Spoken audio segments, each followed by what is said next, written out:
Tata,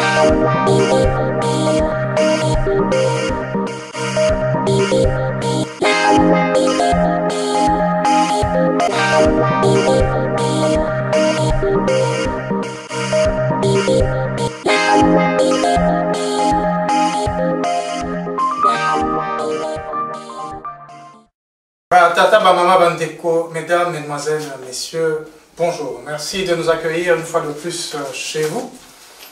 Je vais vous représenter les analystes que vous connaissez très bien, mais il n'y a pas de mal à le répéter. À ma gauche, nous avons le pasteur Bobo Koyamba, de micro du pasteur Bobo NPB TV. Pasteur Bobo, bonjour. Oui, bonjour, Patrick. À ma droite, M. Cornelis Nandou, agence congolaise de presse, rédacteur en chef de Onesha Africa Magazine. M. Nandou, bonjour. Bonjour Yogo. Et nous avons M. Baudouin Amba, congoindépendant.com. M. Amba, bonjour. Bonjour Patrick. Voilà. Mes remerciements évidemment à l'équipe technique qui nous soutient. Nous sommes le dimanche 19 février. Nous avons quelques points à vous présenter aujourd'hui. Le premier sera la question du génocide des Tutsis qui serait en préparation à RDC, selon le Rwanda. Le deuxième point concernera les forces armées de la République démocratique du Congo qui font face au M23 aux abords de la localité de Kichanga. Le troisième point, ça sera autour de la dérwandisation ou dérwandalisation, selon d'autres personnes, des institutions de la République démocratique du Congo. En quatrième point, nous parlerons du 36e sommet des chefs d'État et de gouvernement de l'Union africaine et des points qui sont à l'ordre du jour. Et nous pourrons achever cette soirée en vous parlant de la Commission électorale nationale indépendante et de l'évolution, stagnation, au progrès de la phase d'enrôlement des électeurs. Mais avant toute chose, comme à l'accoutumée, nous allons prendre quelques points d'actualité présentés par nos analystes. Aujourd'hui, nous commencerons par M. Amba, qui est beaucoup plus à ma droite, mais ce qui nous permettra d'achever avec Pasteur Bobo et ses points d'actualité. M. Amba, quels sont les points d'actualité qui ont retenu votre attention ces derniers jours? Moi j'ai retenu une information d'un groupe de médias européens, je dirais occidentaux, ont mené une enquête sur une organisation d'origine israélienne qui a pour spécialité de falsifier les élections, d'organiser des déstabilisations, c'est-à-dire qu'ils peuvent, moyennant finance, créer des comptes, de faux comptes Twitter et vous descendre au niveau de l'image. Ils ont avoué, les membres de cette organisation, l'enquête est intitulée Forbidden Stories. Histoire interdite. Oui. Donc, ce sont des anciens agents de services de renseignement civils et militaires israéliens. Ils sont maintenant retraités. Alors, ils ont mis leur expertise au service de qui paye. Ce sont des mercenaires, d'intelligence. de l'ère de la télécommunication. Ouais. Alors, ils disent avoir déjà mené des actions clandestines à travers 33 élections en Afrique. C'est-à-dire qu'aujourd'hui, il y a des officines qui préparent déjà les résultats d'une élection. Ils savent comment manipuler l'opinion, comment...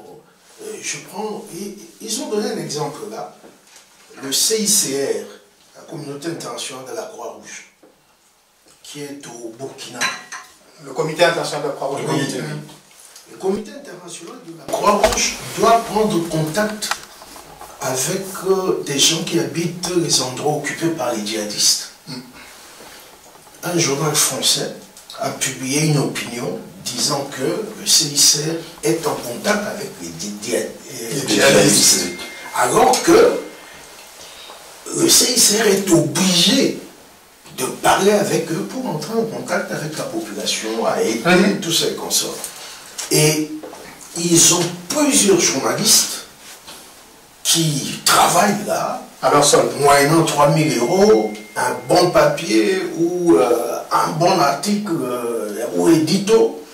Dernièrement, il y a un journaliste de BFM, d'origine maghrébine, qui a été licencié parce qu'on a découvert qu'il a travaillé pour ces gens. Il a publié un papier sans vérification, tout ça et consort.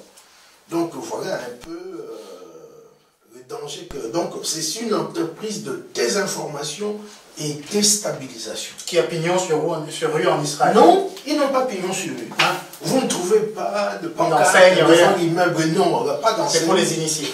Mais il y a eu enquête et on les a découverts. Donc voilà. Merci, merci beaucoup. Monsieur Landou, avez-vous deux points d'actualité? Oui, Yogo, après les considérations internationalistes de Bodo Amba, nous reprenons nos histoires domestiques. Le sujet abordé par Amba est très intéressant parce qu'il faut toujours faire attention à certains paramètres qui peuvent influer sur les élections. Ça, c'est normal. Et moi, je parlerai plutôt d'une actualité brûlante en RDC, la non-homologation du stade des martyrs, évidemment avec tout ce qui s'ensuit. Parce que j'estime quand même, et nous en avons parlé tantôt là en aparté, que chaque jour qui se passe dans ce pays-là apporte son lot de scandales financiers. Et ça, c'est une épidémie que nous devons arrêter rapidement. Et curieusement, chaque jour, nous assistons à un nouveau scandale financier. Et dans la non-homologation du stade des martyrs, nous remarquons, et ça c'est la dernière des infos, que le gouvernement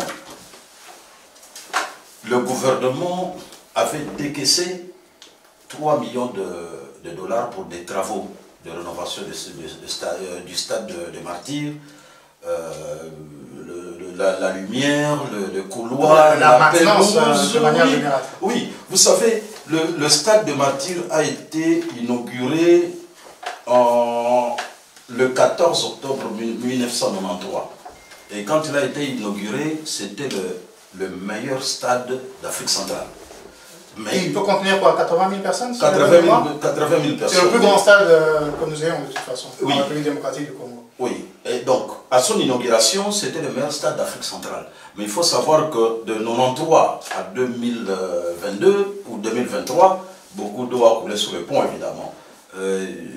Vous savez, nous avons une certaine culture du sous-développement qui dit que nous construisons nos bâtiments avec du matériau durable. Et comme c'est dans du matériau durable, ça n'a pas besoin d'entretien, ainsi de suite. Et donc, 30 ans après, ce stade-là ne vaut plus rien par rapport à certains autres pays, l'Angola, le Congo-Brazza, le Gabon, ainsi de suite, qui ont effectué... Vous avez parlé d'un scandale financier par rapport à ça? Mais évidemment, il y a 3 millions de dollars qui étaient décaissés par l'État pour la maintenance du stade, pour la rénovation.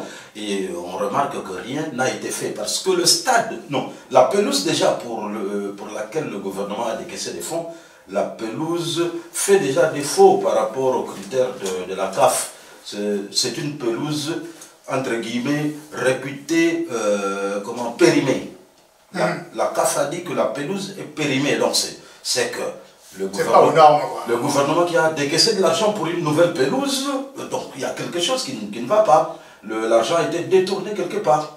Alors, qu'est-ce que ça a comme conséquence? C'est que nous savons que nos clubs engagés, le club est allé à Brazzaville, où l'Hervé Club a été battu 1-2 à Brazzaville hier par Petro Angola de Luanda, 1-2.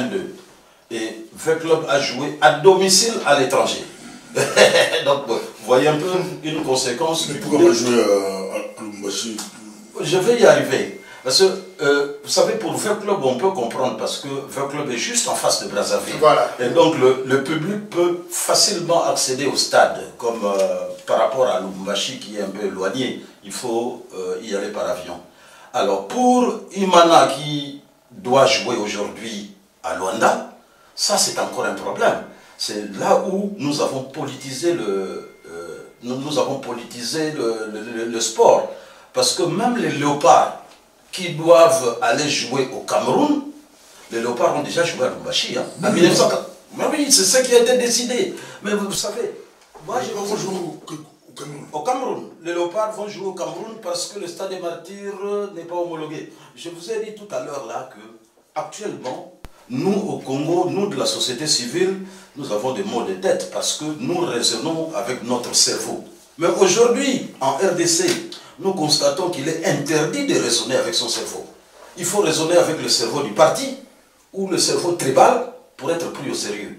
Vous allez comprendre comment les léopards, alors qu'il y a un stade homologué en RDC, officiellement, ça c'est la FECOFA qui a pris la décision, les léopards vont jouer au Cameroun. Et les gens trouvent ça normal. Parce que, ah non, l'autre stade là, c'est le stade de Mazembe, c'est le stade de Katumbi. Qu'est-ce que ça a à voir avec le sport? Et voilà. Merci, M. Lando.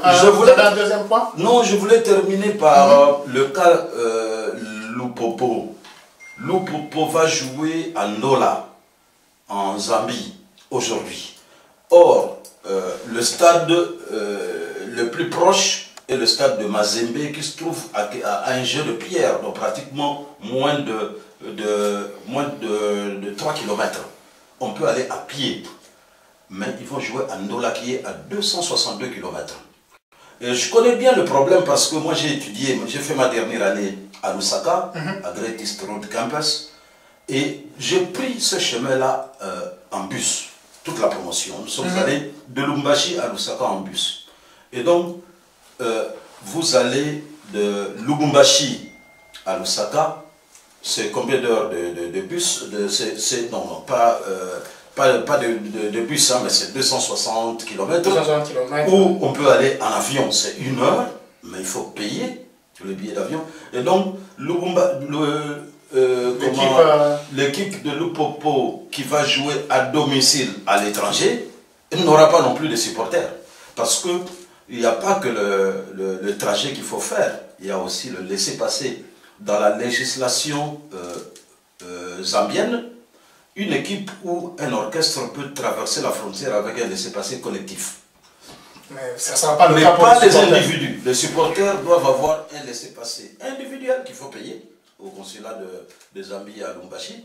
Et puis, il y a encore le trajet. Et donc, je ne comprends vraiment pas pourquoi, à un certain niveau, on ne peut pas utiliser son cerveau pour savoir que tout le monde y gagne en utilisant nous, la société civile. Nous allons aborder tout cela un de ces jours. Merci beaucoup, M. Lando. M. Koyamba, pasteur Bobo. Un ou deux points d'actualité avant de dans le vif du sujet. Rapidement, je vais rebondir sur ce que... On sait que le football vous tient à cœur. Moi, ça m'énerve. Pour diriger un pays, il faut avoir non seulement un cerveau, mais il faut être sérieux. À l'allure où on voit les choses, un jour, on va voir une équipe de Bukavu ou de Goma va jouer à Kigali. Ouais. C'est pas sérieux. On a un stade à Lubumbashi qui est homologué. Allez jouer là-bas. Pourquoi tous ces acrobaties, aller jouer à Brazzaville, à Luanda?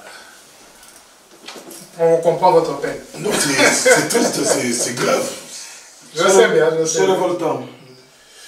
Alors, moi j'ai deux points qui, bon, moi c'est des... Pardon. Pasteur Bobo, je voulais ajouter un petit élément pour Et ensuite, M. Lando. Oui. Nous parlons des clubs de football. Exact. Ce sont des associations privées. Oui. Donc ils peuvent décider d'aller jouer même à Pékin. on n'a pas parlé des léopards à un moment. Je voulais vous couper la parole. C'est des cas pertinents en Europe. Une équipe de France qui va jouer ça en Belgique, ça ne se passe pas comme ça. Non, là nous parlons de l'équipe nationale. Mais je dis en ce qui concerne les clubs. Vita Club, Goupopo, Mazembe. ce sont des associations. Oui, mais l'esprit. Non, mais je voulais... Leurs supporters, c'est des Congolais. Mais je voulais un peu C'est l'esprit qui n'est pas bien, l'esprit. Oui, mais je voulais un peu En rebondir sur... France, aux États-Unis, bon, ici, on dirait que les stades sont tous homologués. Oui, mais... Au Congo, ça n'a jamais été le cas. Non, je voulais un peu rebondir sur ce que... 30 secondes et puis... 30 secondes, oui. On voit que c'est malsain, ça cache les choses. Amba n'a pas compris totalement ce qu'on a dit ici, c'est que il y a eu 20 clubs qui a donné sa première décision, qui va jouer à Brazzaville, et puis Mana à Luanda, et puis Lupopo, Andola. Et puis, en dernière minute, il y a la FECOFA, les Léopards. Donc l'équipe nationale qui a pris une décision nationale. Donc nous ne sommes plus en matière de club, mais de nation cette fois-là, que les Léopards vont jouer au Cameroun.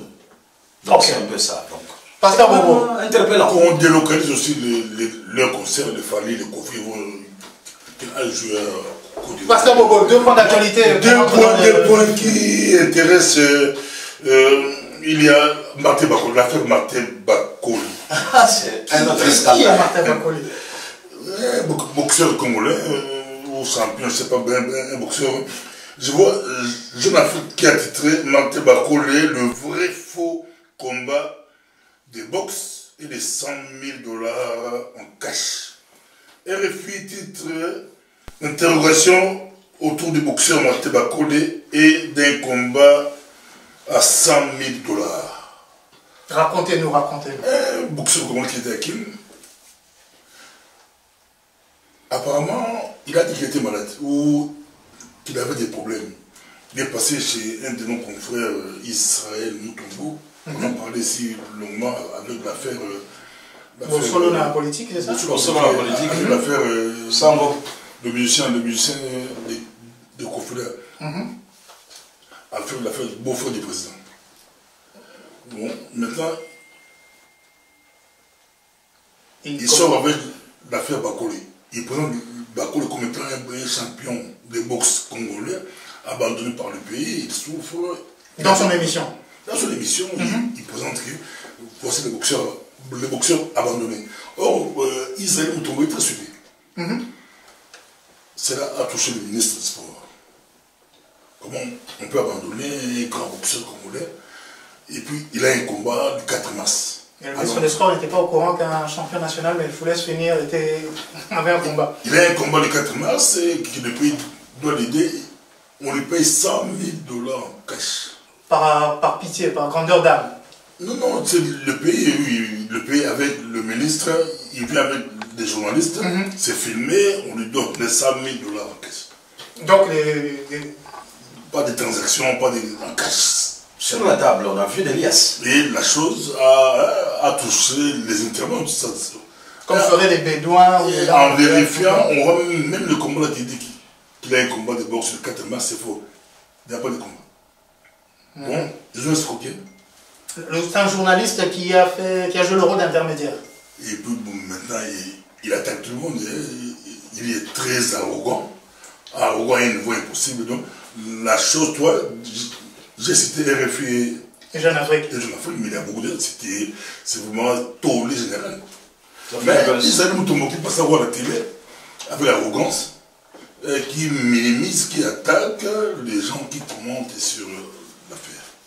C'est pas sûr, dans son émission aussi, il parlait de un invité disait que Bounagan était à je ne sais pas combien de kilomètres de Goma et qu'on se trompait. Bon, on verra. Et rapidement, le deuxième point, c'est l'affaire Salomon Escadera. Salomon est allé s'enrôler. Qui est Salomon? Salomon, c'est très proche de Moïse Katumbi. D'accord. En fait, c'est le numéro 1 de la coordination de Moïse Katumbi à l'Est.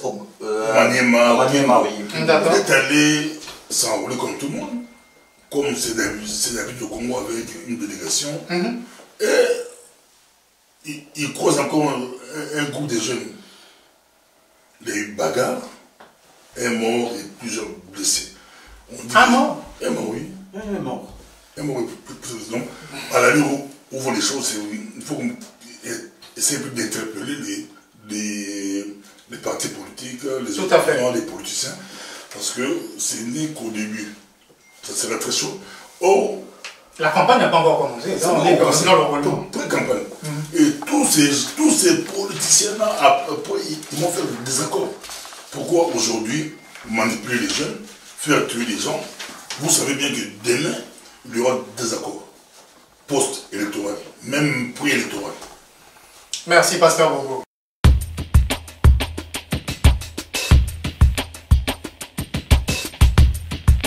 Voilà, on va maintenant entrer dans notre vitesse de croisière. Nous allons commencer par le premier point.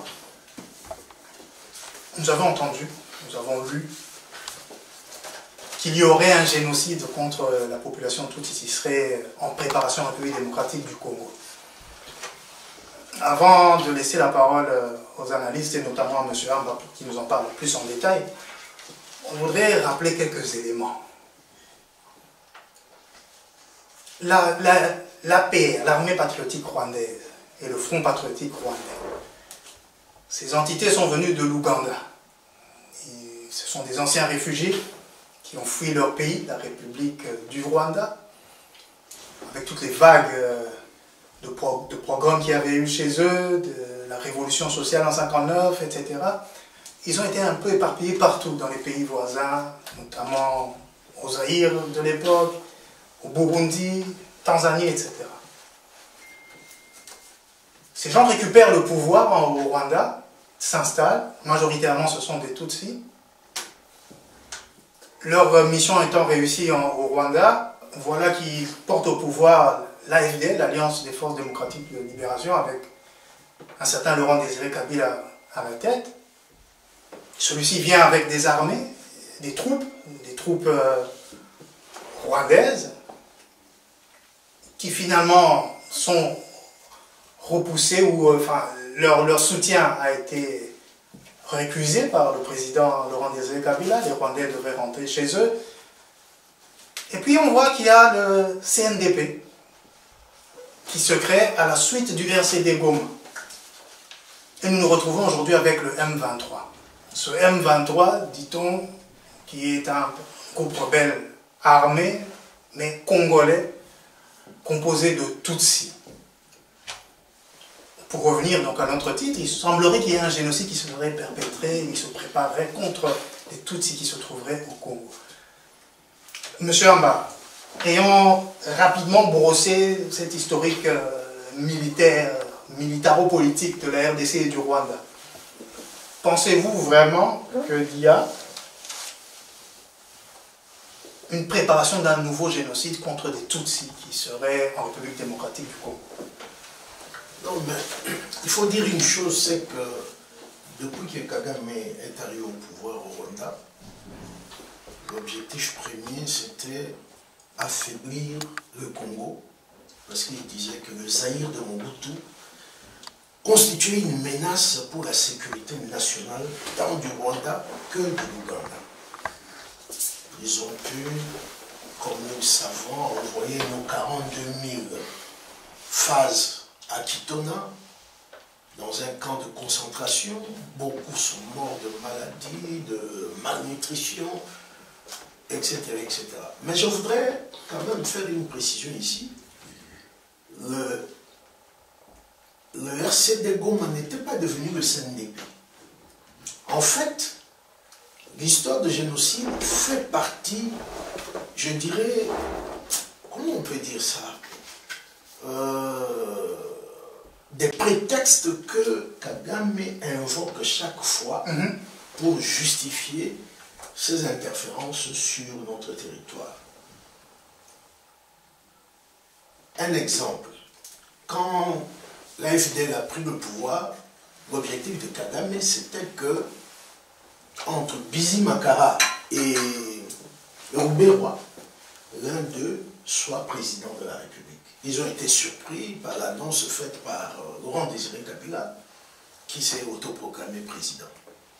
Ils sont arrivés à Kinshasa, on connaît tout ce qui s'est passé, et puis Joseph Kabila arrive, dialogue intercongolais, là encore, Kagame espérait que les Tutsis de son obédience allaient avoir la haute main sur l'appareil d'État congolais. Ça n'a pas été le cas. Donc, le RCD Goma a été créé après la rupture de la FDL avec, de Laurent Désiré Kabila avec ses parrains, mais le CNDP, c'était un autre prétexte de Laurent Kagame. C'est-à-dire que chaque fois qu'il sent qu'il perd du terrain, il crée un épouvantail pour que vous puissiez dire ah, allons négocier, tout ça comme ça. Et d'ailleurs, le CNDP a entraîné les fameux brassages, mixage dans notre armée. C'était justement pour prendre pied dans nos institutions. La question maintenant de la préparation, oui. Les Tutsis sont en danger, vu que non, justement, manière... ça fait partie toujours de prétextes, de scénarios. Rappelez-nous peut-être d'où vient cette théorie, cette rumeur qui prend forme pour le moment, qui aurait une préparation de génocide des Tutsis en RDC. Vous savez, je n'ai pas la définition exacte du mot génocide, mais quand on voit schématiquement, cela suppose on veut éradiquer un groupe humain, soit à cause de ses, comment dire, sa religion, sa race, ou pour des considérations politiques. Donc, un groupe, c'est pas on a tué un Tutsi. Quelque chose de systématique. Ah oui, de systématique, oui. Et de pensée. Et donc, il y a un système derrière tout ça. Nombre tient là-dedans aussi. Or, Kagame utilise quelques éléments du M23 pour crier au loup, ah, voilà, on prépare le génocide, et puis il montre la photo d'un bouvier Tutsi, ah, il a été tué, et on a volé ses vaches. Mais c'est toujours un individu. Dernièrement, j'ai vu, il y a 48 heures, on a affiché une jeune fille qui était en train de parler, elle avait des taches de sang ici, mais c'est encore une tentative de génocide, tout ça. Non, ce sont des prétextes que Kagame utilise. Il a commencé par dire l'exigence de sécurité, que le FDLR menace la sécurité du Rwanda. Après, on dit non, ce n'est plus le FDLR, maintenant, génocide. Donc, chaque fois qu'un prétexte perd sa substance, il invente un autre. Je vais passer à vous, M. Landou. Mais oui, je vais enchaîner avec ça. Et je reviens juste après. Ce 21 février, il y a des Tutsis qui vont se réunir à New York avec quelques avocats internationaux. Ils veulent justement porter plainte contre... À New York aux Nations Unies ou à New York simplement? À New York, la ville. Ok. Et à leur tête, il y a un avocat belge, Bernard Menguin. Donc, ils veulent alerter l'opinion internationale sur un génocide, justement, qui se prépare contre la communauté Banyamulenge. Moi, je crois que ceux qui ont fait le droit, quand même, quand il y a un procès, on doit identifier les parties. On doit voir qui est l'accusateur. Généralement, en matière criminelle, c'est le ministère public, donc l'État, qui est l'accusé, un individu ou une organisation. Mais, et puis, qui est le plaignant? Communauté Banyamulenge. Ça existe où? C'est qui la communauté Banyamulenge? Qui représente... Monsieur Landou, on va continuer justement avec cette passe offerte par M. Hamad. Laissez-moi vous donner le cadre dans lequel on va progresser. Existe-t-il des Tutsis congolais? Oui, je vais... Je vais finir. Ah, merci. S'il existerait des Tutsis congolais, existerait-il aussi des Hutus congolais? Ou y a-t-il simplement des Rwando-congolais, des gens qui ne sont pas originaires de la République démocratique du Congo, mais qui ont acquis la nationalité congolaise selon les formes légales ou par brassage, mixage et tout ça? Y a-t-il des Tutsis congolais? et c'est Tutsi Congolais qui seraient des Banyamulenge. Vous avez le champ libre. Oui, je crois que je vais terminer par là, mais je voudrais dire qu'en matière de génocide dont on parle, je ne vais pas être loin de M. Amba. Allez-y, on va vraiment décortiquer cette affaire pour crever l'abcès une fois pour toutes. Oui, il faut savoir que Kagame utilise la même méthodologie. Il faut comprendre cette histoire de génocide dans la stratégie globale de Kagame. Il utilise la même stratégie, mais en beaucoup de phases. Prenez par exemple la formation de l'AFDEL. L'histoire de l'AFDEL, ou l'historique, nous montre que la création de l'AFDEL n'est qu'une conséquence. On va y arriver. Il y a eu le génocide de Tutsi et beaucoup de Hutus dont on dit qu'ils sont acteurs de ce génocide-là. 1994, 94, 94. Fin avril à juillet. Oui. Plus ou moins 1 million de personnes. Oui, plus ou moins 1 million de Hutus traversent la frontière et occupent les camps avec tout ce qu'il y a autour, hein, parce qu'il fallait qu'on les éloigne de frontières, mais nous n'allons pas entrer dans ces considérations. Plus ou moins 1 million de Tutsi et Hutus modérés assassinés. De Hutus et Tutsi modérés, mais le Tutsi, bon, ça, il faut dire entre guillemets. Alors, qu'est-ce que Kagame va faire? Il va attaquer les camps de réfugiés, il va démanteler les camps, et les Hutus vont aller un peu plus loin. Mais qu'est-ce que ça a comme conséquence? La création de l'AFDEL. Parce que Kagame a vu que, après avoir attaqué le camp de réfugiés, il se sentait un peu en sécurité, et non seulement en sécurité, mais il a vu que son armée était plus forte que l'armée d'en face. Il en a profité, il a créé l'AFDEL, et puis ils ont commencé à avancer jusqu'à Kinshasa. Je ne vais pas aller avec l'autre rébellion de 98. Non, c'est ça que je vous centrais vers Tutsi. Je suis en train d'arriver. Je vais sauter toutes les autres rébellions. Il y en a eu CNDP, consort, M23. Le M23 est créé également en 2 phases. Il y a eu un groupe de gens qui vont entrer en République démocratique du Congo. On a même vu des Ougandais avec des Tolkiwoki accompagnant le groupe de... Ils vont attaquer à la frontière et puis rentrer en Ouganda. Ça, c'est... Les analystes de la sécurité congolaise le disent. Donc, il y a un petit groupe qui a attaqué et qui s'est replié. Après, ça va être l'afflux du M23. Là, ils ont constaté qu'en face, il y avait une armée qui était très faible. Et ils ont occupé, ainsi de suite, des localités, Bunagana, ainsi de suite. Je vous invite vraiment à revenir sur Tutsi Congolais. Aujourd'hui, il faut dire que, et ça nous sommes tous d'accord, que le président Tshisekedi a mené beaucoup d'offensives diplomatiques qui ont porté leurs fruits. Le Rwanda occupe la RDC depuis 1996. Depuis, sans discontinuer, toujours occupé la RDC depuis 1996. Et il n'y a qu'en 2023, disons 2022, que la communauté internationale a commencé à condamner le Rwanda. Tout le temps que Kigali a été à l'Est, Kigali avait des supports, que ce soit les pays anglophones et d'ailleurs, toutes ces actions de Kigali ont été parrainées par le pays anglophone.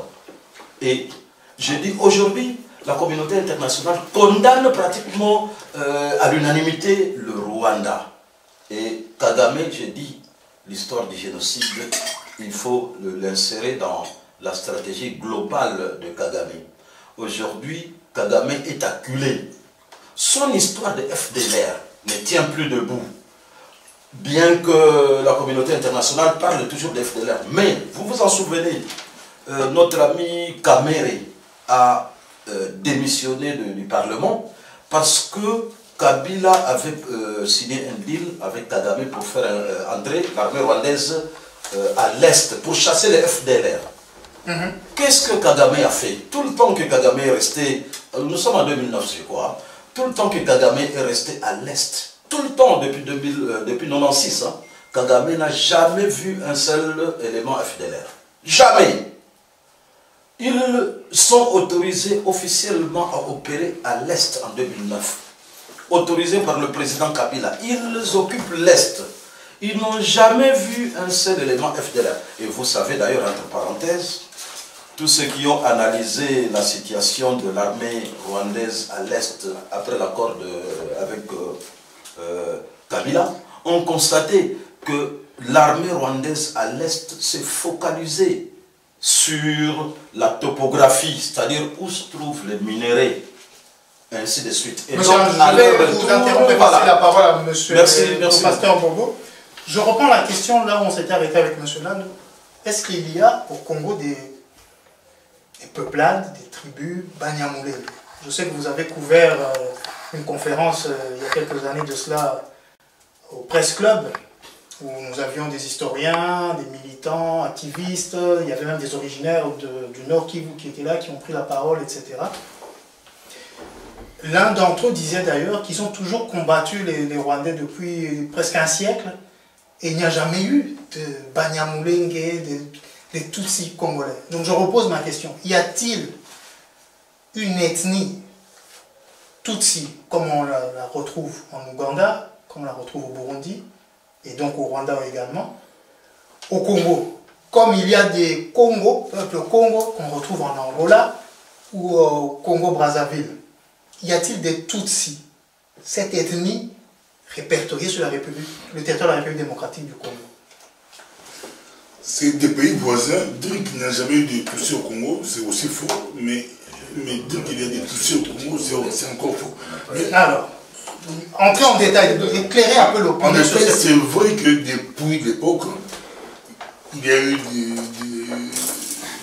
des Tutsis, quelques Tutsis au Congo, mais pas des ethnies comme bien les Mbandi, les Yaka, les autres. C'est pas comme ça, mais il y a eu la migration, comme la migration, c'est naturel, c'est humain.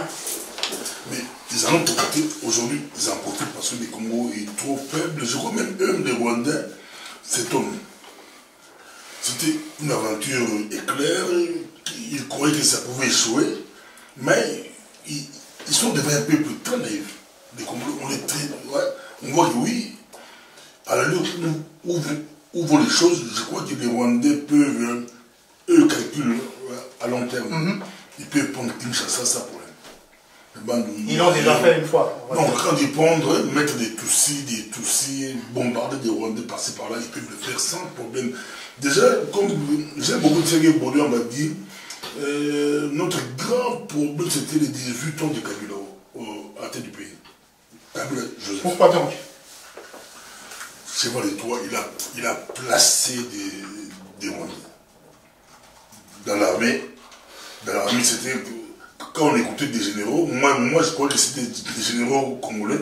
Hier, on était avec Congolais, on avait appris des choses avec notre collègue, notre compatriote Jean-Jacques Wondo. On comprend qu'il y a beaucoup d'officiers qu'on écoute là. Plus de la moitié, c'est des Rwandais. Et ils ont été placés à l'époque de Kabila. Kabila président, ils ont placé des Rwandais à l'est, passés par là.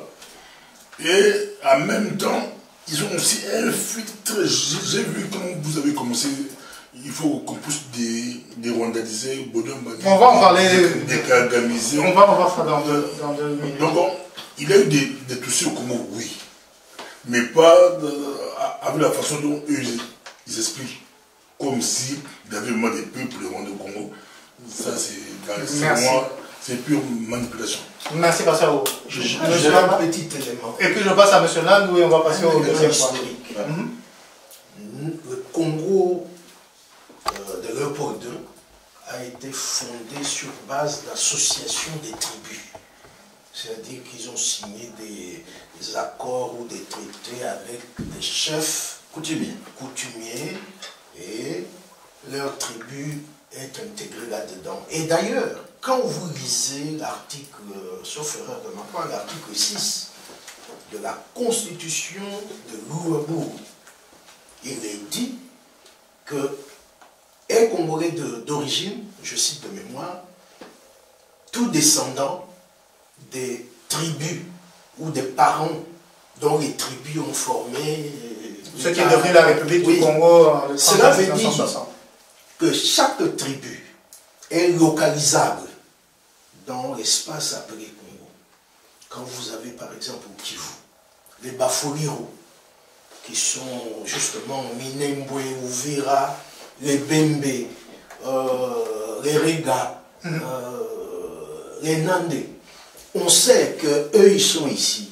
Vous trouverez nulle part un espace qui est répertorié sur le plan ethnographique comme étant le fief des Tutsis. Par contre, tous les livres d'histoire présentent les Tutsis comme des anciens immigrés Banyarwanda. Ils sont venus essentiellement d'abord dans les années 20. Les Belges ont fait, comme les Belges administraient les 3 territoires. Protectorat Rwanda, oui, voilà. Ils ont mélangé à la Gécamine, l'Union minière du Haut-Katanga, dans les plantations au Kivu, tout ça. Et puis, après la chute de la royauté, au Rwanda, le roi était Tutsi. Ils ont fui, Ouganda, Tanzanie, Burundi, chez nous. Mais il n'y a pas, pour répondre à votre question, des Tutsis congolais. C'est-à-dire, il y a un Tutsi qui peut solliciter la nationalité congolaise. Mais d'où ma question, je vais passer la parole à M. Landry, et ensuite on va prendre un invité surprise. Oui. Tutsi congolais, il y a une sorte de dichotomie là-dedans. On peut dire des Rwandais, Rwando-Congolais, pas des... Pourquoi ethniciser? C'est-à-dire, on est en train d'importer cette lutte fratricide qu'il y a eu au Rwanda dans notre langage de tous les jours en disant un Tutsi congolais. C'est comme dire un flamand hollandais ou un corse italien. Il y a une ethnie qui veut devenir une nation. Il semblerait que les Tutsis se voient plutôt comme devenant une nation. Mais on ne peut pas dire que les Tutsis sont congolais. Ils ne sont pas congolais. Autant que les Wallons ne sont pas français. Un Belge Wallon peut devenir français, mais pas un Wallon devenir français. On ne peut pas changer de nationalité en partant d'une ethnie vers une nationalité, mais d'une nationalité vers une autre nationalité. Monsieur Lange, je vous passe la parole une minute et nous allons prendre un invité surprise que je vais présenter tout de suite. Oh oui, exactement. Alors, je voudrais dire que, comme a dit Amba, au début, les Belges ont fait appel aux ethnies qui ont signé un pacte pour la constitution de l'État indépendant du Congo. J'ai d'ailleurs ici un des signataires du pacte en question, le Mwami Ndeze. Le Mwami Ndeze qui a été parmi les signataires aussi. Il est là avec Baudouin. Nous avons interviewé l'actuel Mwami qui parle un peu des problèmes de l'Est. Alors il faut dire, en ce qui concerne le Tutsi congolais, je vais être catégorique. Vous savez, depuis 1996, la presse belge, la presse française, anglo-saxonne a accompagné l'action de Kagame. Et le mot Tutsi congolais a été divulgué par la presse belge abondamment. Nous le savons. Nous savons pourquoi ils disent pas le Tutsi, je ne sais pas comment il s'appelle encore, un tel. Non, ils disent le Tutsi congolais. C'est pour vous mettre dans la tête qu'ils sont congolais. Mais les Tutsi congolais n'ont jamais existé. Ils n'ont jamais existé. Qu'est-ce qui existe plutôt? Il faut dire que c'est un problème qu'il faut quand même régler avec une certaine responsabilité. Parce que nous ne pouvons plus, à l'heure actuelle, échapper à cette difficulté-là. Parce que nous savons qu'il y a eu des réfugiés ou des immigrés rwandais qui ont acquis la nationalité congolaise. Ça, c'est un fait établi. Ça, c'est un fait établi. Et d'ailleurs, ils sont protégés par la Convention de Genève. C'est tout à fait normal. Oui. Il y a des réfugiés. Il y a d'ailleurs des preuves, parce qu'aux élections de 1960, 1961, il y a eu des élus de cette communauté au sud Kivu, au nord Kivu, dans les exécutifs provinciaux. Il y a eu Et il n'y a jamais eu de soucis par rapport à ça. Il n'y a jamais eu de soucis. Mais je voudrais terminer par là. Oui, comme disait Bobo, le problème qui est là, c'est que nous avons fait preuve de beaucoup de faiblesse. C'est-à-dire qu'il n'y a pas d'État, il n'y a pas de carte d'État civil, il n'y a pas de registre national, ainsi de suite. Et alors, le Kagame et consort a profité de ce vide-là pour introduire de la population qui s'appelle Banyamulenge. Et d'ailleurs, le mot, la tribu Banyamulenge, ça ne devrait même pas constituer un problème pour la RDC. C'est simplement parce que j'ai dit la fois passée que l'unique leçon que nous retenons de l'histoire, c'est qu'on ne retient aucune leçon du tout. Parce que la notion de la tribu Banyamulenge a été puisée par la conférence nationale souveraine. Il y a une commission qui a conclu que la tribu Banyamulenge n'existait pas. On devait s'arrêter là, ça n'existait pas. Merci. Monsieur Amba, vraiment... Je voudrais ajouter... 20 secondes. Nous avions un registre national. Oui. C'est au niveau des services. D'ailleurs, M. Ngwanda l'a dit. Beaucoup de nos archives ont été emportées quand FDL a pris le pouvoir. Nous avions un registre national. Et très bien. Oui. Oui, pour Kassavougou. Non, je ne parle pas de là. Au service, service de renseignement. Tout ça. Oui, il y avait un registre national. L'État fait défaut, mais on va y revenir. Nous avons un invité surprise qui est profitant de son passage en Belgique. Nous avons jugé bon qu'il puisse participer à notre émission en tant qu'observateur et de donner quelques éléments. C'est M. Willy Kassa qui vient de Zurich, qui est parmi nous. Alors, M. Willy Kassa, merci d'être parmi nous. Sur cette question du génocide qui se préparerait contre une communauté Tutsi qui serait en République démocratique du Congo, quel est votre avis, vos éléments que vous voulez partager avec nous ce soir? Oui, d'abord merci Patrick, merci de me recevoir dans cette émission que j'apprécie tant depuis déjà un certain moment. Merci à vous. Je vous suis très régulièrement et j'apprécie vraiment les arguments avancés dans cette émission. Pour répondre à cette question, je voudrais tout simplement dire que, comme avait dit mon aîné ici, Baudouin, Ambawechi, qu'il s'agirait ici d'instrumentalisation des arguments fallacieux avancés par Paul Kagame, juste pour intervenir régulièrement dans notre pays. Existerait-il des Tutsis congolais? Moi je dirais par contre des rwandophones. Des populations venues du Rwanda qui habitent la région depuis belle lurette. Et on ne doit pas non plus nier cela. Puisqu'ils existent, ils habitent là, il faudra à un moment donné que les historiens, également avec le gouvernement, trancher cette question parce que nous n'allons pas ici échanger cette population.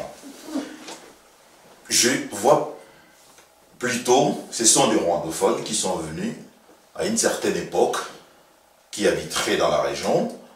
Et maintenant, vous avez dit, s'il y a des Tutsis congolais, il y a aussi des Hutus congolais. Donc moi, j'aimerais seulement qu'on les appelle des rwandophones, parce qu'une fois qu'on commence à parler des Tutsis congolais, il faudrait également parler des Hutus congolais. Et ça fait désordre. Donc, moi, je dirais par contre qu'il y a une population rwandophone qui habite la région, et ça, on ne peut pas le nier. Donc, il y a une population d'expression rwandaise qui habiterait depuis un certain temps sur le territoire congolais. Pas de la nationalité. Mais quelle est donc leur nationalité? Ils sont rwandais. Voilà. Ils sont rwandais, bon, disons que la nationalité, c'est également une question juridique, vous le savez très bien. Tout à fait. Étant donné qu'ils habitent la région également, et nous savons par le passé également, le président Mobutu les avait donné la nationalité collective. Qui a été récusée par la suite. Récusée par la suite, oui. Mais, je pense qu'à partir de 1996, lorsqu'il y a eu cette instrumentalisation, je crois que il faut très bien maintenant que le gouvernement, l'État, saisisse de cette question pour essayer de trouver la solution définitive ici. C'est ça, on en revient toujours à l'État. Le problème est au niveau de l'État. Oui. De la gestion de ce droit fondamental suprême qui est l'attribution de la nationalité. Je crois que la Constitution de la République démocratique du Congo est claire là-dessus. Nous avons chacun les uns les autres donné des éléments pour éclairer la population et l'opinion sur cette question. Nous n'allons plus trop débattre là-dessus, mais il n'y a pas de préparation d'un génocide quelconque contre des Tutsis, puisque nous avons vécu avec eux. Pour dernier élément, juste sur cette question, le dernier ambassadeur de la République du Rwanda en République démocratique du Congo était zaïrois.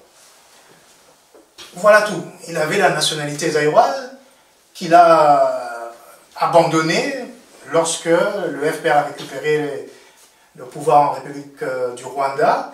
Et selon la constitution rwandaise, tout Rwandais d'origine peut recouvrer sa nationalité dès qu'il le souhaite et lorsqu'il rentre dans son pays. Donc, cette idée d'un peuple Tutsi qui serait maltraité en République démocratique du Congo, qui serait presque apatride parce qu'on ne leur reconnaît pas la nationalité congolaise peut être acquise de mille et une manières, en exagérant un peu. Monsieur Willow, nous vous remercions. Si vous avez un dernier élément à ajouter, vous êtes notre invité. Merci. Je voudrais juste ajouter quelque chose sur la question. Le point numéro 1, vous avez dit, y aurait-il un génocide en préparation Non, je pense qu'il faudrait se rappeler des déclarations du ministre Guissaro, Alexis Guissaro, ministre des Infrastructures. Oui. Il venait de faire une déclaration, pour moi, je trouve très capitale. Que disait-il? Voilà, il a dit dernièrement, je crois il y a une semaine, il a dit que nous n'avons pas donné mandat à qui que ce soit pour nous défendre. C'est-à-dire, il parlait, eux, des Tutsis congolais. Hein. C'est déjà un grand changement. Donc, des Rwando-Congolais. Des Rwando-Congolais. C'est un changement énorme de narratif. Hein. Depuis presque 30 ans que la région est à feu et à sang, qu'on attend pour la première fois un responsable de haut niveau, en la personne de M. Alexis Guissaro, s'est désolidariser du discours officiel, c'est-à-dire de Paul Kagame ici. C'est quelque chose de très très important. Je pense que cela signifie tout simplement qu'il y a, au sein même de la population Hutu, ça commence, des scissions commencent à apparaître maintenant. Parce que Guissaro, c'est pas n'importe qui quand même. C'est un ministre et également fait partie de l'élite Tutsi, Tutsi congolais, qui ont ouvertement pris fait et cause de leur pays d'origine ici, le Rwanda. Et je pense qu'il ne faut pas négliger cela. Et ici, Paul Kagame est en difficulté aujourd'hui, parce qu'on commence également à voir ses anciens soutiens commencent à quitter un peu le navire aujourd'hui. Donc il faudrait tenir compte de ça, parce que Paul Kagame s'accroche ici, mordicus, sur ce point des FDLR et des soi-disant génocides en préparation pour continuer à déstabiliser la région. Et il a toujours des soutiens. Il continue de bénéficier des soutiens, mais quelques soutiens non de moindre commencent à quitter un peu le navire. Il faut le souligner. Moi, je pense que les déclarations du ministre Alexis Guissaro, c'est quelque chose qui inaugure, je dirais, de lendemain meilleur, c'est-à-dire peut-être l'apaisement dans la région, pourquoi pas, et c'est quelque chose à souligner pour la paix collective entre nous tous, c'est-à-dire des Congolais, nos frères rwandais, Tutsi rwandais, Hutu rwandais, tout ça, des Hutus. Donc je pense que... Les Rwandais de manière générale, parce que je crois qu'à force d'ethniciser, de les séparer, alors que sur leur carte d'identité, ça n'est même plus mentionné, nous on continue à les diviser. Exactement. Monsieur Arma, un dernier point là-dessus, et on va passer au deuxième point. Merci encore, monsieur. Vous êtes toujours le bienvenu au cours de l'émission. Moi je crois qu'il faut qu'on relativise les propos de M. Guissaro. Pourquoi? D'abord, il n'est pas le porte-parole de la communauté de la communauté rwandaise devenue congolaise. Oui, il a été nommé ministre. Ce n'est pas un élu pour qu'on dise qu'il a des gens derrière lui ou quoi. Mais il avait un mandat public déjà auparavant aussi. Guissaro ici? Non, c'est son père qui avait un mandat public. Qui était député. Donc, moi je crois qu'il faut relativiser, d'autant plus que dans les milieux, notamment de M23, on le dénonce pour dire il joue sa carte pour être bien vu par Félix Tshisekedi, tout ça. Mais je vais ajouter juste un petit élément. Cornelis a dit ici que nous devons traiter ce sujet avec responsabilité, et il a raison. En 71, grâce à Barthélemy Bissengimana, Mobutu avait signé une ordonnance loi accordant la nationalité congolaise collectivement au Banyarwanda. Parce que c'est ça l'appellation. Et ça ne touchait que les Rwandais ou toutes les autres communautés? Non, ça concerne les Banyarwandais. Vous savez, les Burundais ne sont pas comme les Rwandais. Eux, ils sont contents de rester chez eux. Voilà. Ils sont rares chez nous, les Burundais. Il y en a, hein, mais ils sont très rares. Ce sont des vrais... Ils sont très attachés à leur terre. Donc en 71, on a accordé, mais il y a eu un appel de l'air, comme on dit. Oui. Les gens commençaient à venir en invoquant cet article, cette ordonnance loi. Alors en 81, et je suis bien placé pour en parler parce que j'étais au cabinet du ministre de la Justice, celui qui avait élaboré ça, Inonga Lokongolome. Eh bien, maintenant, on dit la nationalité, c'est... On obtient ça sur base d'une demande individuelle. Oui. Mais là où Cornelis a raison, c'est qu'on a traité ces sujets avec manque de responsabilité, dans la mesure où on a carrément remis en question ce qu'on pourrait appeler les droits acquis de ceux qui avaient obtenu la nationalité grâce à cette ordonnance loi de 71. On a fait d'eux des apatrides, ce qui est contraire justement à la Déclaration universelle des droits de l'homme. Donc je ne sais pas si on répond un peu... Merci beaucoup, monsieur Amba. Donc nous sommes bien d'accord que le peuple congolais n'a pas des visées d'exterminer une quelconque ethnie, peuplade, pour je ne sais quelle raison. Pas du tout. Ce point étant vidé, on va commencer avec le deuxième point, à cadence forcée. Les forces armées de la République démocratique du Congo sont face au M23 aux abords de la localité de Kichanga, localité ou territoire de Kichanga. Je ne sais pas si vous avez eu des dernières informations sur les batailles qui faisaient rage. Est-ce que les forces armées de la République démocratique du Congo résistent toujours ou commencent maintenant à avancer? Pasteur, avez-vous eu des nouvelles sur les derniers combats? Apparemment, on dirait que c'est rien à signaler. Rien à signaler. Donc, on a suivi, mais... Parce que la dernière émission, on était un peu chaud. On espérait que les FARDC allaient renverser les choses, mais c'est comme si rien n'a bougé, rien n'a changé. Donc, Kagame continue à occuper nos terres, mais le grand problème du Congo, c'est au niveau... Il y a beaucoup d'officiers rwandais. On va y arriver tout de suite. On va y arriver tout de suite. C'est presque... On a rêvé que les FARDC, ils ont récupéré Kichanga. C'était un rêve. Mais matériellement, pour concrétiser cela, c'est un peu difficile. Mais, je ne sais pas si quelqu'un a un autre élément sur cette situation. Sinon, on va entrer alors dans la question des institutions de la République démocratique du Congo. Non, on va... alors, monsieur Landou, oui, on va un peu... Par rapport à Kichanga. Par rapport à Kichanga. En fait, le problème qui est là, c'est un problème d'information. La première information qui a été diffusée, c'est que les FARDC ont repris Kichanga. Mais après vérification, il s'est avéré que les FARDC étaient autour de la localité de Kichanga centre. Ils n'ont pas repris Kichanga parce que Kichanga est toujours entre les mains de M23. Mais il n'est pas faux non plus de dire que les FARDC sont autour de la ville. Ils ont comme objectif reprendre Kichanga. Mais les combats sont signalés depuis jeudi. Les combats sont signalés autour de Kichanga sur deux collines de Kato et Rusinga qui surplombent la ville. En fait, ils veulent dégager les éléments de ces deux collines pour ouvrir la voie vers Kichanga. C'est ça en fait. Mais les combats font rage. Les FARDC n'ont pas des armées. Ils veulent reprendre la cité. C'est bon, on doit vouloir répondre. C'est bon à entendre. Monsieur, vous avez un point de plus ou... Les FARDC ont mis les pieds à Kichanga, mais ils n'ont pas le contrôle de tout Kichanga parce que moi j'aime toujours, comme disait le général de Gaulle, quand je veux savoir ce qui ne va pas en France, je lis la presse de l'opposition. Et moi je lis la presse pro-Kagame. Et là, vous sentez que... Ils sont en difficulté. Et oui, il y a quelque chose qui ne va pas. Ils ne pavoisent plus. Les FARDC ont mis les pieds à Kichanga, mais ils n'ont pas le contrôle de la localité. Mais en fait, je dirais le contraire de ce que Amba dit, mais sur un autre sujet, quand nous parlerons des élections. Parce qu'il y a une conséquence... nous allons y arriver. Les FARDC ne sont pas à Kichanga. Il y a une conséquence de ça qui fait... On y arrive tout de suite. Ouais. Monsieur Lokossa, est-ce que vous avez...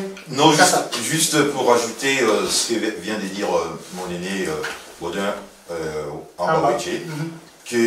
on constate qu'il y a le RDC aurait pris du poil de la bête.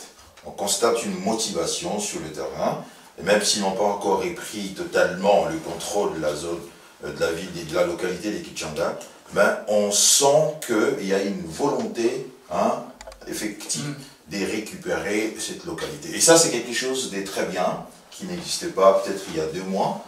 Mais ces changements-là, c'est quand même quelque chose qui nous fait du bien, nous les Congolais, de voir que nous avons une armée qui se bat, avec volonté, détermination, tout ça pour récupérer cette localité. Mais je voudrais juste dire un mot par rapport, ça répondra également à la première question que vous avez dit, y aurait-il un génocide voilà. Par contre, il y a les éléments du M23, j'ai vu des images des Kichiché. Oui. Oh là, c'est terrible, si vous voyez des images, des atrocités qu'ils ont commises à Kichiché, mais ça c'est vraiment un génocide ce qu'ils ont fait là-bas. Ils ont tué énormément du monde. Plus de 200 morts. Oui, mais c'est incroyable ce qu'ils font là-bas. Mais bon, mais Kagame se permet quand même de dire qu'il y a un génocide des Tutsis qui se prépare, alors que c'est ces éléments qui commettent en ce moment-ci des génocides sur les populations innocentes de notre pays. Donc c'est quelque chose que je suis, personnellement, je dirais, pas totalement satisfait, mais je suis content de voir la motivation, ou bien l'armée, la façon dont l'armée se comporte actuellement sur le terrain. Il aura été reproché d'ailleurs à la République démocratique du Congo par rapport à Kichiché de ne pas avoir diligenté des enquêtes responsables sur cette situation qui est très grave. Mais ça c'est Human Watch qui le signale.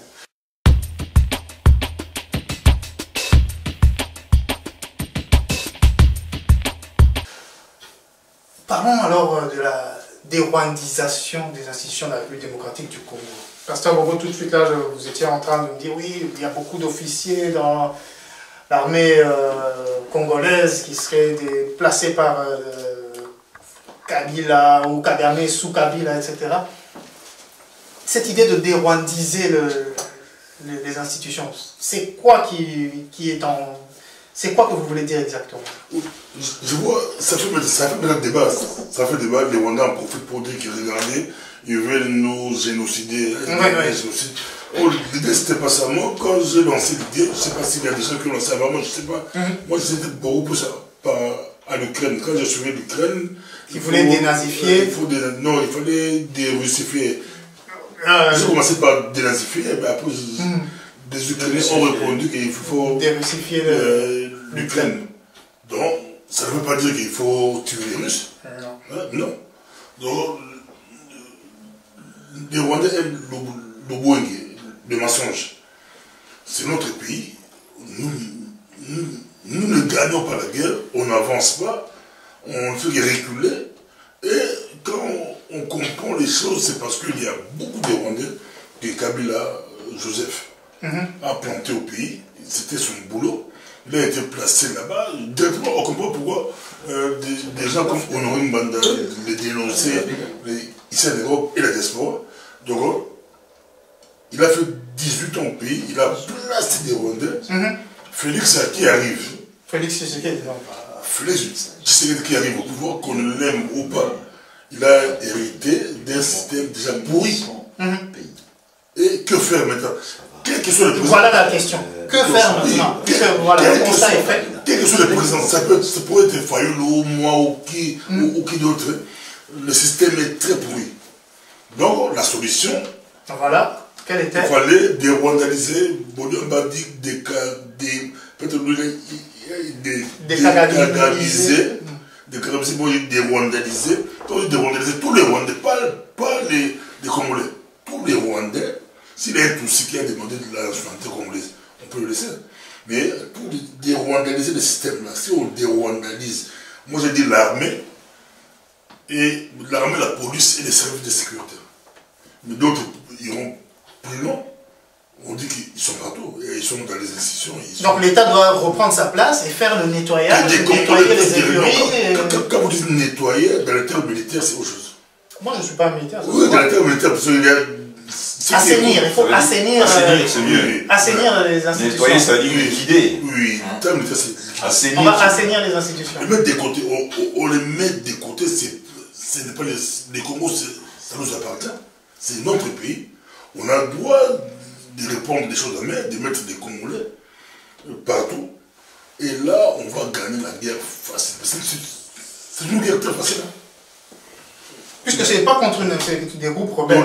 L'ennemi est parmi nous, et avec nous. Monsieur Landou, vous avez quelques éléments par rapport à cette idée de dérwandiser, d'assainir les institutions de la RDC qui seraient infiltrées par des officiers. La dernière fois, on a eu 2 officiers qui auraient quitté de la région pour rejoindre le 23, etc. Oui. Donc un des frères serait rwandais, bon. Qui est encore en poste. Voilà. Et Yogo, mais vous savez, le problème qui est... Non, aujourd'hui, la dérwandalisation ou la dérwandisation des institutions n'est plus une question. Ce n'est plus une interrogation. C'est une évidence. Parce qu'il a fait l'unanimité que nous devons reprendre possession de notre pays. Le président de la République, qui est déjà le commandant suprême, a reconnu que notre armée est infiltrée. Ça veut dire quoi? Que notre armée a en son sein des éléments qui ne sont pas loyaux au pays.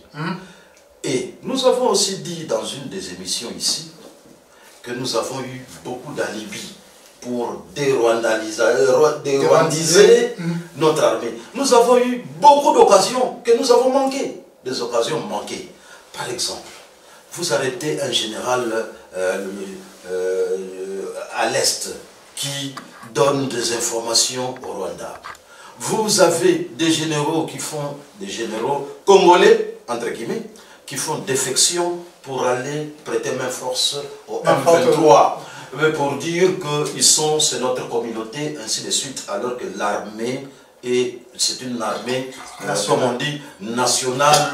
Il y a beaucoup la politique républicaine. Républicaine, c'est le terme que je voulais avoir. C'est une armée républicaine, c'est-à-dire pour la défense de la nation, pas pour la défense d'une ethnie, qui n'existe d'ailleurs pas. Et donc, nous avons eu beaucoup d'alibis pour dérwandiser notre armée, que nous devons dérwandiser. Ce n'est que de cette façon-là que nous pouvons reprendre possession de notre pays. Ce n'est plus une interrogation, ce n'est plus, je ne sais pas quoi, mais aujourd'hui c'est une urgence. Puisque tout le monde le dit, à partir du commandant suprême des forces armées. Merci, M. Landou. M. Amba, on prend sur cet assainissement des institutions de tous les éléments... Vous savez, selon certaines informations... Exogènes. Oui. Il y aurait 2500 officiers rwandais dans notre armée. Et donc, il y aurait... C'est très important. 2500 officiers. Vous, M. Amba, journaliste, vous avez l'information qu'il y a 2500 officiers rwandais dans l'armée. Tout à fait. Donc l'État devrait le savoir aussi. Oui, évidemment. Non, mais l'État, Pasteur Bogo rappelé ici, pendant 18 ans, on a été géré par quelqu'un qui était qui? Aide de camp de l'actuel conseiller spécial de Kagame, M. Kabarebe. James. Tout est dit. Ah oui. Et il y aurait 15 000 soldats de l'armée patriotique rwandaise. Et ça, je crois que ça peut se vérifier. Pourquoi? 15 000 soldats. 15 000 soldats de la PR. Ah, dans notre armée. Oui. Vous savez, Kagame, quand il a pris le pouvoir, quand le FPR a pris le pouvoir, il a recruté beaucoup. Les Tutsis venant du Burundi, tous les réfugiés et autres. Et à un moment donné, après la guerre de la FDL, il ne savait comment continuer à les payer. Regardez, si vous vérifiez certains éléments historiques, en 2004, 2005, août 2005, le CNDP a vu le jour.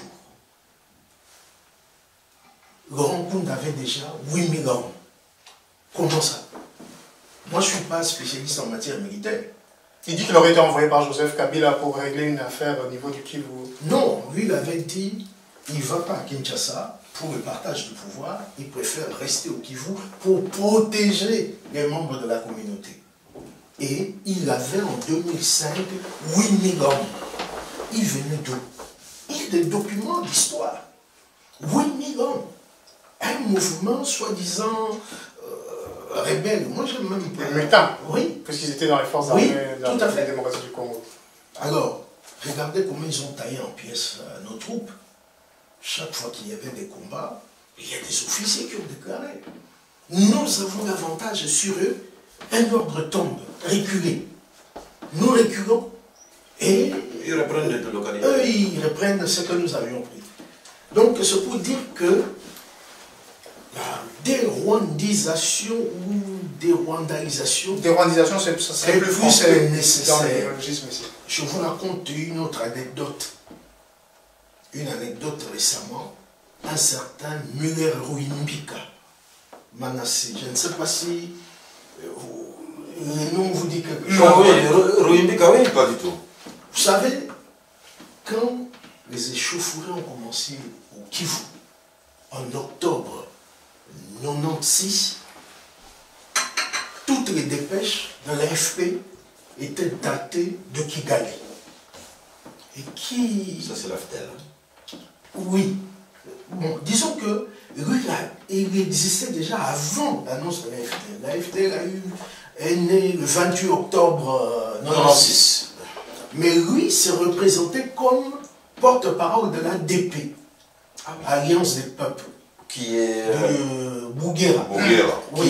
est une composante de l'AFTEL. Voilà. En fait, oui, c'est ça. Donc, Muller Ruimbika, donc sur le plan historique, c'est lui qui était le premier porte-parole de ce mouvement qu'on a vu après. Il était récemment ministre provincial au sud Kivu. Donc ce sont des agents dormants du régime Kagame. Et il y en a plein comme ça, des agents dormants du régime Kagame. Alors, quelle est votre solution pour assainir? Oui, c'est-à-dire qu'on ne va pas couper des têtes. On est tous d'accord, oui, c'est pas dans nos il y a moyen de voir, et Cornelis a utilisé un bon terme, la loyauté. C'est ça l'élément fondamental. Nous avions eu combien de défections? Il y a eu un colonel là, Samatama, parce que eux, c'est toujours le grade de lieutenant-colonel ou major. Ils ne sont jamais lieutenant ou capitaine, non. Colonel Samatama, il y a eu un autre Michel Rukunda, alias Makanika, et il y a eu récemment un colonel John Bahati, je crois qu'on a vu ça. Son frère est actuellement général, le nom m'échappe, il est à Goma, le frère de John Donc, Bahati. si vous le savez, pourquoi nos autorités, chefs d'état-major, ne l'appréhendent pas au moment où nous parlons? Mais qui aurait pu imaginer? Je ne suis pas en train de, comment dire, casser du sucre sur un homme comme notre frère qui est en prison là, Bisselé. Bisselé est un ancien du RCD. Qui dit RCD? Kagame. Mais lui, il est 100% congolais. C'est pour ça qu'on Non, mais c'est un Ruba. il est 100% congolais, mais il est rwandais parce qu'on l'a pas arrêté. bon. Non, on l'a arrêté, on a trouvé un passeport rwandais chez lui. Bon, ça n'a pas Oui, été c'est prouvé. Ça n'a pas été prouvé. Ah, ça n'a pas été prouvé. Non, Ah. non, mais en fait, comme on disait ici, hein, il y a toujours des petites mains congolaises qui aident le Kagame à... voilà. Donc, Bisselele est dans ce cas-là. Un Congolais, mais homme de main. Durant Le Kagame. 18 ans, c'est le pouvoir rwandais qui a géré notre pays. Ouais. Des gens ont été promus, des carrières ont été faites grâce à Kabarebe et tant d'autres. Monsieur Lokassa. Oui, je voudrais juste ajouter sur la dérwandisation des institutions. Je crois que, comme Cornelis a dit, l'urgence s'impose. Mais nous ne devons pas également oublier la responsabilité qui est la nôtre, nous les Congolais. Parce que les Rwandais ne peuvent pas faire, Kagame ne peut pas faire ce qu'il a fait sans nous-mêmes, le Congolais. Exactement. C'est-à-dire nous avons une lourde responsabilité. Il faudra également ici chercher à dérwandiser les Congolais. Les responsabilités congolaises. Exactement. C'est normal. Parce que nous avons, lorsque le président de l'Assemblée nationale, M. Mbosso, dit quitter les groupes armés. Exact. Il parlait à qui? Aux Congolais, naturellement. Aux parlementaires. Aux parlementaires qui sont nombreux de l'Est, qui participent à ce qui se passe sur le terrain et qui s'enrichissent. Parce qu'ici, il s'agit des sommes exorbitantes, c'est-à-dire de l'argent des gens qui sont devenus immensement riches ici. Donc, c'est là le problème, quoi. Donc, il faudrait également... La responsabilité congolaise. La responsabilité congolaise ici est énorme, énorme. Une fois que nous négligeons un peu cela, nous passons à côté de tout. Alors, il faut décadamiser les esprits. Alors, je voudrais un peu embrayer sur cette... Pardon. Je voudrais un peu embrayer sur ce qu'il dit. Hein. Oui. C'est qu'il parle... Le sujet est intéressant et même important. Le sujet de la responsabilité des Congolais. Parce que, et je l'avais souligné à la conférence d'hier, hein, quand on a dit qu'il y a des petites mains congolaises qui ont aidé Kagame et qu'il faudrait qu'à un certain moment, le Congolais cesse d'aider Kagame. Je crois que c'est une mauvaise vision. Parce que, vous savez, sous Mobutu, on avait sorti beaucoup d'argent, beaucoup de séminaires pour le changement de mentalité. Non! Un homme adulte ne change pas de mentalité. Ça, il faut que nous le sachions.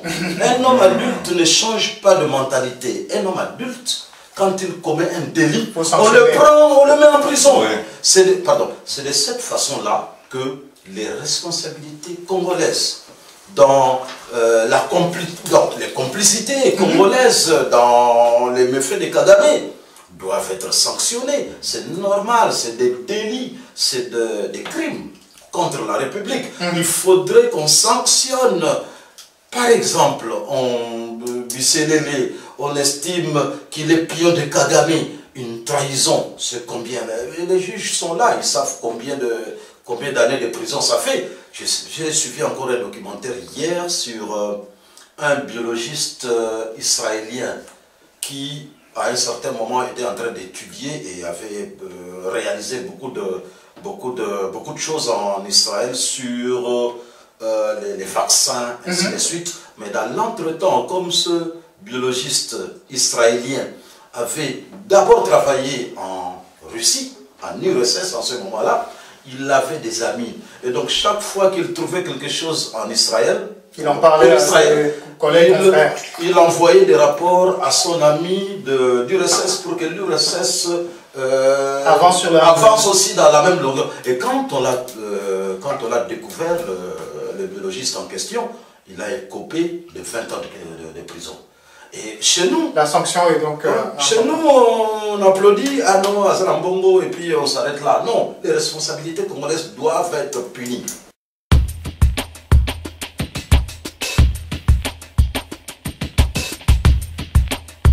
Ok. Merci pour vos analyses.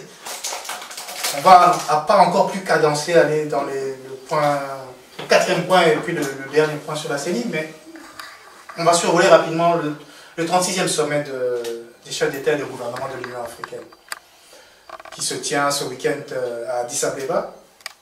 À l'agenda, il y a l'accélération de la zone de libre-échange continentale africaine, FTCA pour les anglophones, et la présidence tournante de l'Union africaine qui maintenant échoit aux Comores. Et à l'agenda, il y a également l'octroi d'un siège pour l'Union africaine au sein du G20. Alors, d'un mot chacun, qu'est-ce que ça imprime chez vous, ce 36e sommet? Pasteur Bobo. Ils sont tous là, je ne sais pas s'ils sont sur le chemin du retour pour le moment, mais voilà. Addis Abeba, ils prennent des photos. Il y a eu des réunions qui ont fait une réunion en aparté pour les chefs d'État pour l'ESC là. Ils ont associé le président angolais. Pardon, Pasteur Bobo, je voudrais un peu, avec votre autorisation, définir un peu le cadre, parce qu'il y a eu du 36e sommet ou de ce dont on parle maintenant? Parce qu'il veut réagir, et donc sa réaction risque d'être biaisée. Alors on vous écoute et tout de suite je reviens vers vous. Oui, c'est lui qui va parler. Moi, allez-y, je vous laisse la parole. Donc en fait, le 36e sommet des chefs d'État a été précédé par une réunion de la Commission sécurité de l'Union africaine. Voilà. C'est ce dont Pasteur Bobo veut parler. Donc en fait, c'est la réunion de la sécurité qui a précédé, qui était en marge du sommet. Voilà. Si vous avez un commentaire sur cette réunion de sécurité, on met des chefs juste des présidents de... C'est celui-là. C'est celle-là, la région de sécurité. Mais comment vous le nommez sécurité où on prend les présidents de pays, de l'EAC, plus oui, voilà. l'Angola. Pasteur Bobo, en fait... Alors, monsieur Landou, expliquez-nous cette situation et on va passer alors ensuite... Oui, parce qu'en fait, la réunion de la Commission sécurité de l'Union africaine concernait l'insécurité à l'Est. Comme il y a eu un sommet par rapport à la Somalie. Exact. Donc en fait, la réunion de cette commission-là était axée sur l'insécurité à l'Est. C'est pour cela qu'il y a eu que les parties prenantes, Lorenzo et Gonçalo, oui. Alors, oui, j'y vais. Allez-y. Oui, alors ce qui est intéressant avec cette réunion, la réunion de la commission, c'est qu'il y a eu une avancée significative. Parce que quand vous voyez la réunion de Nairobi, l'accord de Nairobi parle du dialogue avec les M23. Et puis, le sommet de Luanda parle du retrait. Donc, les groupes armés, les M23, doivent quitter les positions occupées pour aller à Sabini, dans la partie congolaise. Alors, cette fois-ci, à la réunion de la commission sécurité, il y a eu un élément nouveau. Ils disent, évidemment, nous l'avons dit avant, nous sommes toujours piégés dans toutes ces réunions. Hein. Nous sommes toujours piégés. Qu'est-ce qu'ils disent? Bien qu'il y ait une avancée aujourd'hui à Addis Abeba, ils disent, la réunion de sécurité dit que tous les groupes armés, ils le citent notamment le M23, FDLR et l'autre là c'est encore quoi? Les ADF doivent quitter l'Est du Congo. Ça, c'est dit noir sur blanc. Donc, ce n'est plus qu'ils doivent quitter les positions occupées. Mais le territoire congolais. Le texte dit doivent quitter sans délai le territoire congolais. Ça, c'est dit. Mais rien n'est clair. C'est pour cela que j'ai dit que nous sommes toujours dans le piège. Par exemple, le M23, qui est cité, qui doit quitter le territoire congolais, il va désapprouver ce communiqué-là pour dire « Ah non, nous sommes chez nous au pays ». C'est ça le drame. Donc en fait, nous sommes toujours dans ce piège-là, mais l'avancée est à signaler quand même. Mais moi je vois que... Pasteur Bobo. Bon, quand on laisse voir l'avancée, moi je vois qu'on a reculé parce qu'ils mettent les groupes armés. Oui. Or nous, on a notre problème sur le M23. Pas seulement le M23. On dit souvent que le M23, mais le FDLR, c'est pas notre problème, c'est le problème de Rwanda. Mais ils sont sur le territoire. Mais c'est pas notre problème, c'est pas notre problème. Ils peuvent être des réfugiés. Mais ça, chez nous, c'est ça le problème. Ils peuvent être des réfugiés. Ils ont fait la guerre. Il ne faut pas la guerre contre les Congolais. Les ADF, là, il ne faut pas la guerre contre nous. Donc, notre grand problème, c'est le M23 qui attaque, qui occupe nos territoires. Maintenant, les autres, ils veulent mélanger les choses. Notre gouvernement a fait le tour du monde pour demander qu'on puisse nous aider à faire cesser la guerre. Et ils viennent comme solution tous les groupes armés. Or, c'est plus facile d'identifier les groupes armés les plus armés, les plus puissants, ils ont tout, c'est le M23 qui équipe le pays. Et donc nous n'avons pas avancé sur... J'ai beaucoup apprécié la déclaration de la société civile du qui est aussi à Addis Abeba. Et ils disent non, c'est le moment qu'on peut se demander aussi au Rwanda de négocier avec les FDLR. Voilà. Et au Ouganda aussi de négocier avec l'ADF. Exact. Voilà, que les, sinon, les groupes rebelles étrangers discutent avec leur pays d'origine. Et puis, j'ai écouté le chef d'état-major des pays là. Maintenant, il demande des fonds, pas d'argent. Qu'on puisse les financer, tu vois, les partenaires internationaux, ils veulent l'argent pour... Parce que la guerre, c'est l'argent. Ça coûte énormément. Pour faire la guerre, c'est l'argent. Ouais, bon, nous, on a signé des documents pour qu'on puisse nous aider, mais l'argent, ça devrait arriver où? Pour faire la guerre, il faut... Monsieur Amba, ce 36e sommet de l'Union africaine, qu'est-ce que vous en avez retenu? Qu'est-ce que vous aimeriez partager avec nous? Bon, j'ai suivi Madame Tina Salama, qui est le porte-parole du chef de l'État, qui a dit « Ah, pour la première fois, l'Union africaine fait preuve de fermeté. » Mais en réalité, je dirais, j'exagère un peu, ce sont des vœux pieux. Pourquoi? On demande, je vois le texte, le peu que j'ai pu imprimer ici, appel au calme entre la RDC et le Rwanda, et on appelle que les deux pays amorcent un dialogue accru. Mais il n'y a pas de confiance. Les Rwandais, on a dialogué plusieurs fois avec eux. Et puis après, ils se dédient. On demande qu'il y ait dialogue accru. Et puis, il faut revenir à l'accord cadre. L'accord cadre d'Addis Abeba, je crois 24 février 2012 ou 2014 2013. Cet accord cadre a été signé par 11 pays, dont l'Afrique du Sud, tout ça. Il a été demandé, de faire que l'armée devienne républicaine. Kabila n'a jamais voulu. Il voulait garder la même mise sur l'armée, ce qui fait que notre armée n'a pas été suffisamment dépolitisée.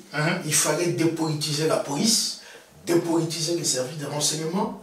Vous savez que le M23 a ces mêmes revendications. Bon, vous savez... Je signale juste, quand je regarde leurs revendications, réformer l'armée, les services de sécurité, le renseignement. Oui, utiliser la force, mais promouvoir aussi les services sociaux de base dans les régions troublées. L'eau, électricité, éducation, santé. Mais il y a au moins 10 ou 15 points là-dedans. Je ne sais pas comment Félix va faire. Oui. Et chaque pays signataire devait faire en sorte qu'il n'héberge pas des groupes armés hostiles aux pays voisins. Ah, c'est ça le problème. Oui. Le fait de l'air et consort. Donc, ça revient toujours. Personne n'a respecté cela. Merci, monsieur Arba. Et je voulais ajouter que le problème qui est là, c'est que j'ai beaucoup insisté sur le fait que nous sommes toujours pris dans le piège. Oui. Parce que l'histoire, nous n'avons pas tenu compte des leçons de l'histoire. Aujourd'hui, comme disent les latinistes, salus patriae, le salut de la patrie est la loi suprême. Il faut nécessairement qu'à un certain niveau, qu'on consulte les gens qui connaissent pour savoir comment résoudre l'équation. Parce que l'équation reste entière. Aujourd'hui, on peut dire le M23 doit quitter le pays, mais on n'a pas terminé la phrase. On n'a pas terminé. On termine toujours par la phrase. On paye pour aller où? On s'installer où? On met toujours la RDC dans une position. Avant, ils étaient où? Ah, mais voilà. Non, mais non. On dit que le FDLR, c'est des groupes armés du Rwanda. Le M23, c'est des rebelles. Voilà. Donc, on dit c'est des gens qui étaient en Ouganda et au Rwanda. Voilà. Comme rebelles congolais, ils sont dans leur pays, la RDC. C'est là où nous sommes pris dans le piège. Le piège continue. La spirale de vu une chose. En 2017, quand il y a eu des manifestations pour exiger que Joseph Kabila respecte la Constitution en ce qui concerne la durée de son mandat et tout ça, Human Rights Watch a écrit un rapport documenté que Joseph Kabila avait recruté des éléments de M23 en Ouganda, 200 éléments pour réprimer les manifestations. Et d'ailleurs, si vous visionnez les images Eliezer Tambou avait diffusé, vous voyez à côté des policiers, des gens civils, armés, qui canardaient les manifestants. Ouais, exact. Donc, moi je dis, ils étaient où? Ils étaient en Ouganda, ils étaient au Rwanda. Au Rwanda, oui. Et puis, entre nous, la nationalité ne se présume pas. Même si Kagame exige que les soi-disant réfugiés congolais qui sont au Rwanda rentrent, mais ils ne vont pas rentrer comme ça. On va vérifier votre identité, vos parents, vous habitiez où, etc., etc. On doit les identifier. Merci, M. Abba. M. Willy Lokassa, est-ce que vous avez d'un mot quelque chose et on va revenir à la question fondamentale de l'État? Oui, je ne voudrais pas revenir sur ce qui a été déjà dit ici, qui est pertinent par rapport à cette question. Moi, j'aimerais beaucoup plus rappeler, parce que nous avons tous vu l'absence, disons, Kagame s'est absenté pendant une heure. Pendant une heure, il a repris le débat. Voilà, et les gens ont spéculé sur cela. J'ai suivi quand même deux arguments qui me paraissent convaincants par rapport à son absence ici. C'est-à-dire l'homme est acculé, l'homme a perdu son flegme habituel ici. On voit... Ça c'est clair, voilà, il n'est plus aussi... Voilà, il n'a plus le calme qu'il avait, l'assurance qu'il avait. Exact. On voit un Kagame maintenant énervé tout le temps. Et apparemment, il est malade. Oui, apparemment, c'est C'est ce qu'on dit. Voilà, pas physiquement. Si, physiquement. Je voulais toujours dire, mais ce sont des sources non vérifiées.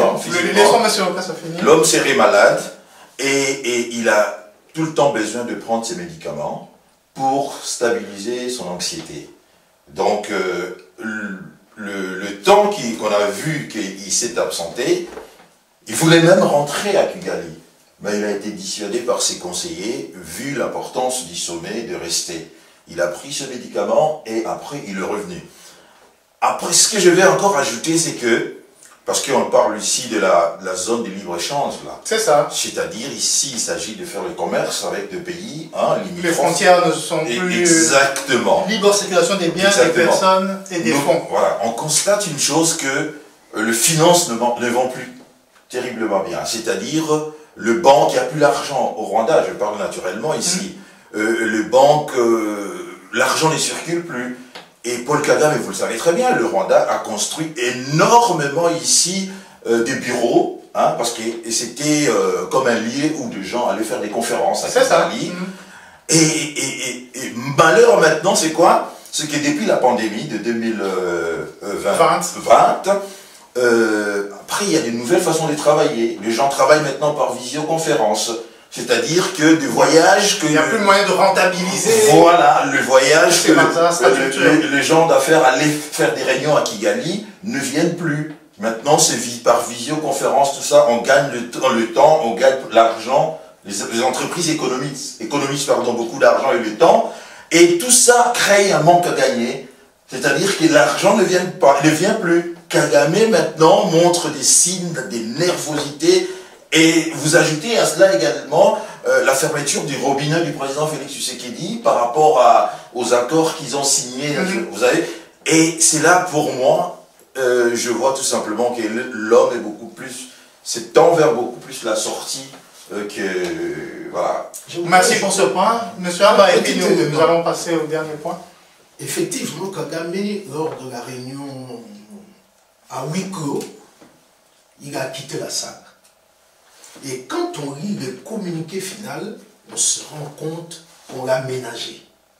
Parce qu'il n'y a aucune condamnation contre le Rwanda. On l'a ménagé. On demande plutôt aux deux parties de se parler pour créer un climat de confiance, tout ça. Je crois que c'était le prix que l'Union africaine a dû payer pour amener Kagame autour de la table. Il a fait chantage. Oui, chantage. Oui, je vais juste un peu dire un mot là. Oui, ça c'était les communiqués final. Officiellement, ça avait juste... Mais la diplomatie. Voilà, mais il n'a pas été ménagé dans le débat même. Dans le débat, il a été accusé par un certain nombre de gens d'être l'auteur de désordres en République démocratique C'est du qui Congo. me dit que Oui, mais ça c'est logique, on oui. le mélange revient. Non, non, je parle de... On t'a commencé Oui, maintenant. justement, il faut comprendre. Oui, Oui, l'absence. Qu'est-ce qui a créé l'absence de Paul Kagame? C'était le Justement. Vous n'étiez pas à l'aise au Voilà, débat, mais exactement. Mais le communiqué final, on le ménage. voilà. On ménage l'enfant capricieux. Voilà. Merci pour vos éléments.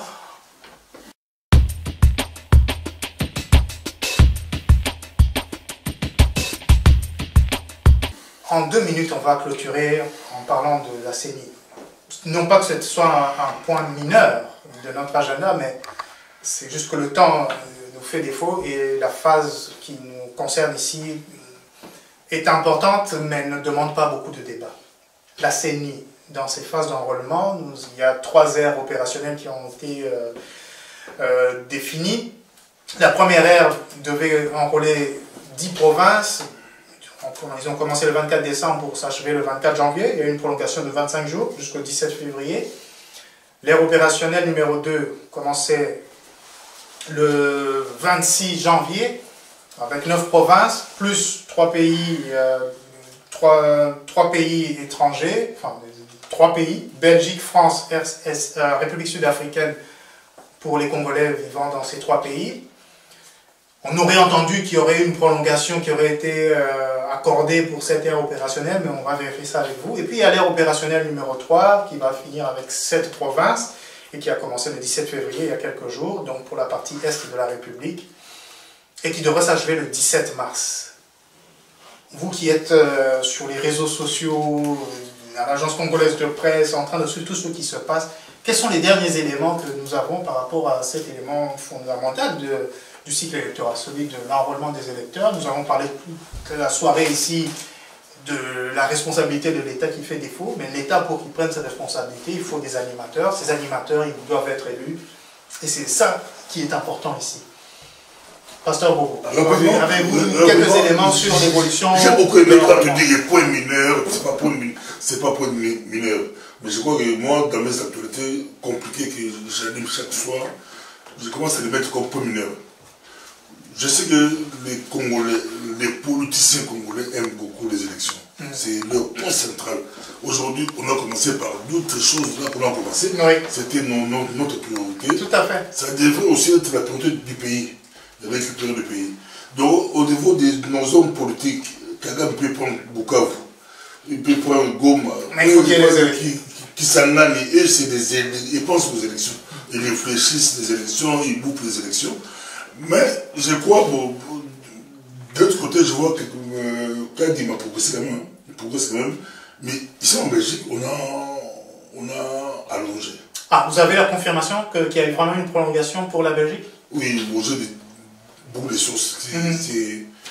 C'est pas des sources écrites. Oui, oui. Parce qu'on est à 304 jours des élections présidentielles qui sont prévues pour le 20 décembre. Quand même. Ils vont continuer. Ils devraient en principe arrêter le 24 ou le 25. Le 26 février. Le 26, apparemment, ça Ou le 25, je crois. Je crois le 25. Ou 25 à minuit. C'est le 25 à minuit. Si j'ai le temps, j'aurais bien voulu contacter le deuxième vice-président du Sénat qui nous a réussi pour... De la CENI. De la CENI. De la CENI. Parce qu'il faut vérifier... Pour comprendre pourquoi ils ont prolongé. Docteur Manara. Pourquoi c'est important? C'est parce que vous nous aviez, lors de la dernière émission, parlé des États-Unis et de la complexité, vu l'étendue du territoire, pour faire enrôler la population congolaise. Si en Belgique, les causes pour lesquelles il y aurait prolongation sont dues à un problème de logistique, que les gens viennent de Namur, etc., pour venir s'enrôler à l'ambassade à Bruxelles, alors aux États-Unis, qu'est-ce que ça sera? Compliqué. Donc, il faudra qu'on pour voter aux États-Unis, il faut dépenser plus ou moins, ça dépend de quoi, où vous venez, d'autres $500, $1000, pour venir s'enrôler, il faut dépenser $1000. Prendre l'avion, prendre l'hôtel, c'est vraiment compliqué. Monsieur Landou, avez-vous des éléments par rapport à l'évolution des enrôlements? Oui, comme Pasteur Boba parlait du deuxième vice-président de la CENI, j'ai été en contact avec lui. Il revient incessamment ici pour clôturer. Donc, officiellement, et d'ailleurs le pasteur Bobo l'a reconnu, officiellement, l'identification des Congolais de la diaspora n'est pas reportée. la fin de l'identification. Donc le 25 février à minuit. C'est toujours le 25 parce que un report est toujours sanctionné par une décision de la CENI, ce qui n'est pas le cas. Donc jusque-là, non, la fin n'a jamais été reportée. Et vous avez des chiffres du nombre d'enrôlés? Oui, en fait, il y a eu un compte rendu qui a été fait par le rapporteur adjoint de la CENI à la fin de l'enrôlement de la première ère. Hein. C'est le dernier chiffre.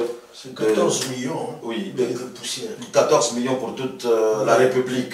Non, pour l'ère opérationnelle, donc les 10 provinces de l'Ouest. Oui, c'est ça que j'ai dit, pour toute la République, les enrôlés. Oui.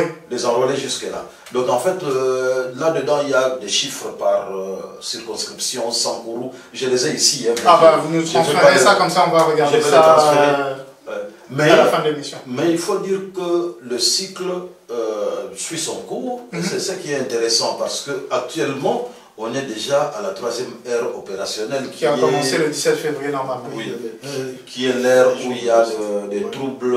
Nord Kivu, Sud Kivu, la partie orientale du pays. Oui, et on rappelle que pour la CENI... les États-Unis et le Canada quand même. Pour les États-Unis et le Canada. Il faut rappeler que pour la CENI, s'agissant de l'Est, les Congolais qui sont dans les camps des déplacés vont être enrôlés.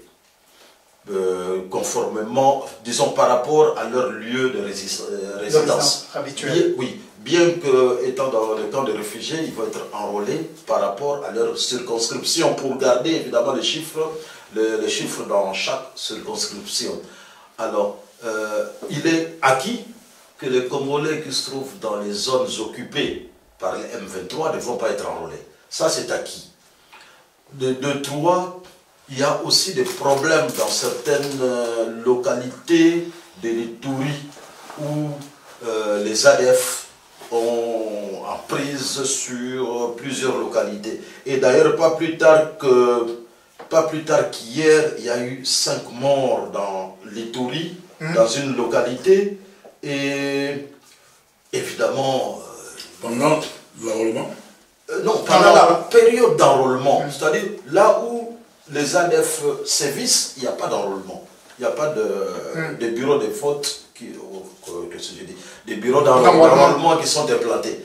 Là où il y a les ADF, il n'y a pas. Ça nous parlons de l'Ituri. Mais partout ailleurs, dans plusieurs localités de l'Ituri, pratiquement les 3/4 du territoire, l'enrôlement a lieu.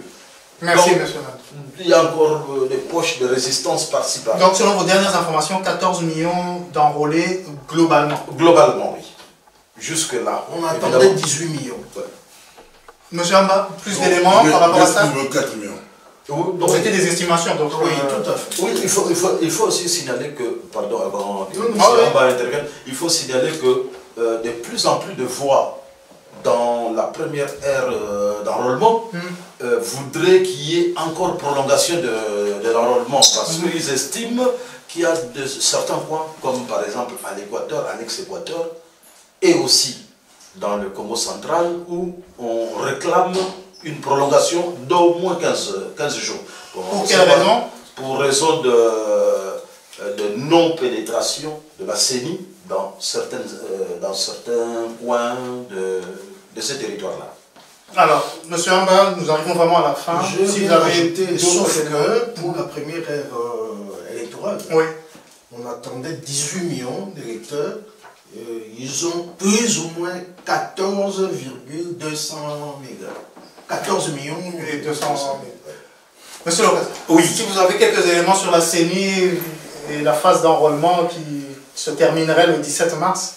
Oui, c'est vrai qu'il y a beaucoup de problèmes jusque-là, mais je préfère voir le verre à moitié plein. C'est très bien. Ouais, il y a certaines personnes qui voient le verre à moitié vide. Moi, je vois beaucoup plus le verre à moitié plein, d'autant plus qu'en ce qui concerne l'enrôlement de la diaspora. Ouais. Nous étions le seul pays au monde, je dirais, la diaspora ne pouvait pas voter. Et à partir de ces projets pilotes, je trouve qu'on nous a donné quand même l'opportunité, nous qui sommes encore restés congolais, et de nous exprimer à travers le vote. J'aimerais qu'on puisse généraliser cela très rapidement, pour donner également à nous autres, parce que moi, par exemple, en Suisse, je ne peux pas voter. Non.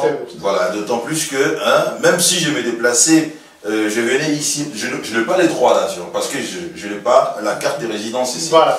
Donc ça serait bien que prochainement, qu'on généralise cela, pour que la diaspora puisse, toute la diaspora puisse s'exprimer à travers ces moments très importants quand même de notre pays. Donc je vois vraiment le verre à moitié plein, et je souhaiterais que ça soit que la diaspora se saisisse de cette question, s'exprime, parce que dans la diaspora, il y a surtout beaucoup plus la diaspora, je dirais l'opposition.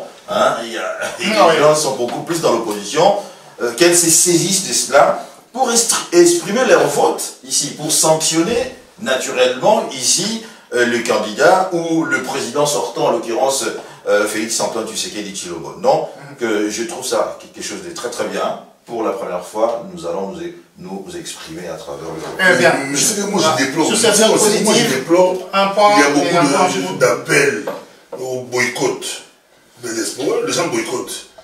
Boycotter, c'est un droit. C'est un droit. Mais ce que je trouve malsain ou anormal dans notre communauté, les mêmes personnes qui nous appellent, qui vous appellent à boycotter, d'ici là. Ce sera les accords. Non, c'est les mêmes personnes qui vont dire qu'on a triché, ils vont contester les élections ici de la diaspora. Mais vous refusez aux autres d'aller s'enrouler, vous leur dites qu'ils n'allez pas, mais en même temps, vous allez revenir pour dire que non, on a triché. Tu vois, il y a double langage qui n'est pas correct. Si vous boycottez jusqu'à la fin, quel que soit les gagnants, c'est vous. Ça ne vous concerne plus. Parce que vous manipulez, n'allez pas voter, et n'allez pas vous enrôler, n'allez pas voter, et puis après ça sera, on a gagné. On a gagné, on a volé nos élections. Donc, très bien. Eh bien, oui, je voulais... un dernier point, le dernier point, oui. Juste ajouter un point sur l'intervention de notre invité surprise, pour dire que... Monsieur Willy Lokassa. Monsieur Willy Lokassa, pour dire que l'expérience du vote des Congolais de l'étranger est une première expérience. Et donc, dans ce cas-là, il faut prendre le verre à moitié plein. Et c'est important parce que ce n'est qu'une première expérience. Et d'ailleurs, les Congolais de l'extérieur ne sont concernés que pour l'élection présidentielle. Donc, première expérience et une élection. Donc, les Congolais de l'extérieur ne votent pas pour les législatives ni pour les locales. Donc, c'est une première expérience qu'il faut saluer, évidemment. Évidemment, il faut aussi prier pour que l'échéance prochaine puisse concerner tous les Congolais de l'étranger. Ça, c'est la responsabilité de l'État. Je voudrais vous qu'il y ait beaucoup d'enrôlés dans la diaspora et que nous-mêmes, nous puissions contrôler ces élections. Oui. Diaspora et à l'intérieur. Enrôlez-vous, allez voter et puis contrôler ça. Oui, voilà. Exactement. La diaspora, la diaspora. Oui. On vit ici. Ah oui. De toute façon, la loi électorale est là. Il faut s'en saisir et l'utiliser à bon escient. À savoir, il faut qu'il y ait la transparence, l'affichage des suffrages, etc. Tout devrait être transparent à chaque étape. On va essayer de suivre ça, vous êtes bien placé pour cela. Nous allons donc clôturer cette soirée. On a prolongé puisque nous avions notre invité surprise et les sujets étaient de haute importance. En remerciant Willy Lokassa pour sa présence inattendue mais bienveillante et une surprise agréable. Monsieur Baudouin pour son calme habituel et ses chiffres. Monsieur Naldo pour son opposition à Monsieur Amba, c'est-à-dire la perspective opposée sur le même objet. Et le pasteur Bobo pour évidemment son enthousiasme légendaire sur la situation qui concerne la République démocratique du Congo et ses dirigeants. Je remercie de nouveau l'équipe technique qui nous soutient indéfectiblement. Bunagana, 243 jours sous l'administration du M23. Il nous reste 304 jours avant les élections présidentielles et législatives en République démocratique du Congo. Et ça fait 1 an, 9 mois et 2 semaines qu'il y a l'état de siège au nord Kivu et l'Ituri. Paix chez vous, à bientôt.